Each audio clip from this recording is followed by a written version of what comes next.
இன்னைக்கு பார்த்தீங்கன்னா, மனிஷ் தம் பிரியாணி ரெஸ்டாரண்ட்ல தான் வந்து ஆர்டர் போட்டிருந்தேன். ஸோ இவங்க ரெஸ்டாரண்ட்ல ஒரு சிக்கன் பிரியாணியா, ஒரு ஐபிஎல் பிரியாணி தான் ஆர்டர் போட்டிருந்தேன்.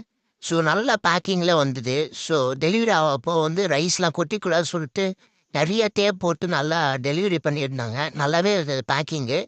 ஸோ இவங்க ரெஸ்டாரண்ட்ல வந்து மோஸ்ட்லி வந்து சீரக சம்பா தான் வந்து யூஸ் பண்ணுவாங்க. ஸோ சீரக சம்பா பிரியாணி தான் மஸ்ட் ட்ரையி. ஸோ இந்த பாக்ஸ்ல வந்து ஒரு எக்கும், அது நெறைய சிக்கன் பீஸும் இருக்கும். ஸோ நீங்க நெறையவே வந்து பார்க்கலாம் சிக்கன் பீஸ் இருக்குது. மோஸ்ட்லி வந்து போன்லெஸ் பீஸ் தான் இருக்கும். ஸோ எலும்பே இல்லாத சிக்கன் தான் இருக்கும். ஸோ டேஸ்ட் வந்து பார்த்தீங்கன்னா, நல்லா இருந்தது. ஸோ நெறைய மசாலா இருக்கவங்களுக்கு செம்மையா வந்து புடிக்கும் இந்த பிரியாணி. நெக்ஸ்ட் பார்த்தீங்கன்னா, ஐபிஎல் பிரியாணி தான். ஸோ இது ஏன் வந்து ஐபிஎல் பிரியாணி சொல்றாங்கன்னா, இதுல வந்து சிக்கன் 65 இருக்கும். பார்த்தா தெரியும். ஸோ இந்த சிக்கன் 65 வந்து 12 பீஸ் இருக்கும். ஸோ அந்த இதுல வந்து மசாலா கலந்த சிக்கன் பீஸ் இருந்தது. இதுல வந்து வெறும் 65 குடுத்து ஒரு எக் குடுத்துருக்காங்க. ஸோ இதுதான் ஐபிஎல் பிரியாணி. இந்த பிரியாணி டேஸ்ட் பார்த்தீங்கன்னா வந்து ஃபர்ஸ்ட்டு சாப்பிட்ட பிரியாணி மாரி தான். பிரியாணி மாரி தான் இருக்கும்.